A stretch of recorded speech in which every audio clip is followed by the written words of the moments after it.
कहानियाँ बदली, प्रेजेंटेशन बदली। या तो आप उसे एक्सेप्ट कर सकते हैं या आप उससे दूर रह सकते हैं। बेशक मॉडर्न जीन्स पहनकर सुंदर बाल बनवाकर आए हों, लेकिन अंदर से आप उस ताऊ जी की तरह से हैं।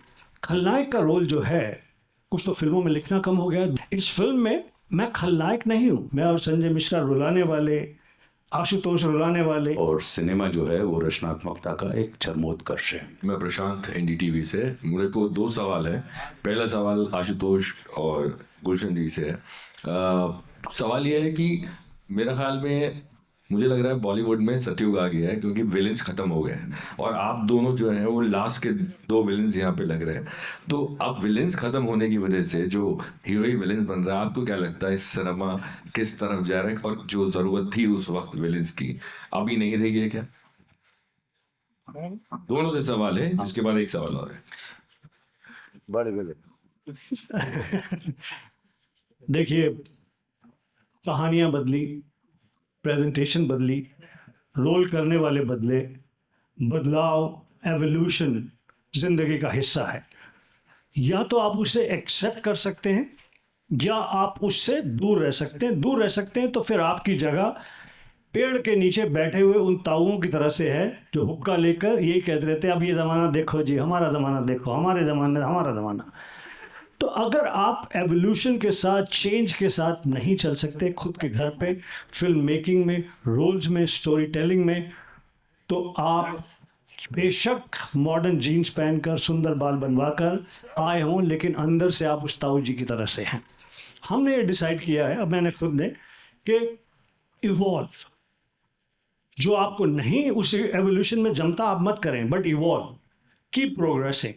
जैसे मैंने प्रोग्रेस का उदाहरण दिया कि किस प्रकार से आज की हीर चुलबुली जबरदस्त, गेटिंग एवरीथिंग, आज की हीर दिविता जुनेजा है। इस प्रकार की पर्सनालिटी वाली, इस प्रकार की एक्टिंग वाली, इस प्रकार के भोले चेहरे वाली, इस प्रकार से डांस करने वाली, ना कि जो 7, 8, 10 साल पहले करेक्ट हीर थी, सपोजिटली फिजिकली टॉलर, बिगर, वोलप्चुअस, इस प्रकार की। उसी तरह से खलनायक का रोल जो है, कुछ तो फिल्मों में लिखना कम हो गया। दूसरा क्या है कि सबको चैलेंजेस पसंद हैं। इस फिल्म में मैं खलनायक नहीं हूँ। मैं एक बहुत ही हंसाने वाला, मैं और संजय मिश्रा रुलाने वाले, आशुतोष रुलाने वाले, इस प्रकार के कैरेक्टर्स कर रहे हैं। कोई खलनायक ही नहीं है। हमारा जो सख्त रूप है इस फिल्म में, जो आप देखेंगे, वो इमोशन ड्रिवन है। जो हमें भावना हमें सता रही है, उसकी वजह से हम हार्ड भी हैं, बहुत खतरनाक भी हैं, लेकिन खलनायक नहीं। हर कलाकार को हक है डिफरेंट रोल करने का। मुझे बहुत खुशी है कि मेरे हीरो दोस्त विलन के रोल करते हैं और मुझे पूरी उम्मीद है कि उनको खुशी है कि मैं पॉजिटिव रोल भी करता हूं, जैसे कि हीर एक्सप्रेस में। Over to Ashutosh Rana. प्रशांत, इसके बाद आप चाहते हैं कि मैं बोलूं? मुझे मालूम है आप इसके बाद बोल देंगे तो और गाड़ी हिंदी में और बेहतर और ऐड कर देंगे। ये सवाल बहुत अच्छा है आपका, और मैं इसको ये देखता हूँ कि किसी भी रचना के 4 युग होते हैं। हम चूंकि क्रिएटिव फील्ड में हैं और सिनेमा जो है वो रचनात्मकता का एक चरमोत्कर्ष है।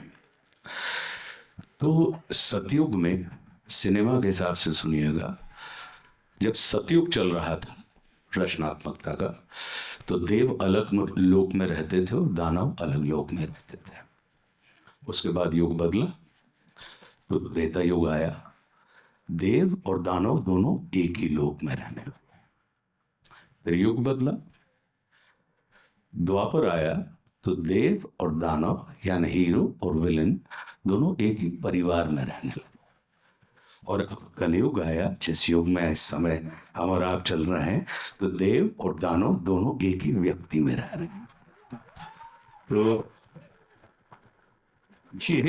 ये एक प्रक्रिया है हमारे युग परिवर्तन की, क्योंकि हमारी मानसिकता बदलती है तो हमारे कहने के तरीके बदल जाते हैं, हमारी अभिव्यक्तियां बदल जाती हैं। तो जो पहले जैसा कि मैंने इसमें बताया, तो ये सिर्फ इसको इसी तरीके से लेते रहे आप कि ऐसा नहीं है कि समाप्त हो गया। ये बिल्कुल सर्कल में हम और आप घूम रहे हैं। तो सत से शुरू हुए और कल पे आ गए, वापस कल से समाप्त होकर हम वापस सत पे चले जाएंगे। तो ये रचनात्मकता का एक एंगल है जो लगातार चलता रहता है।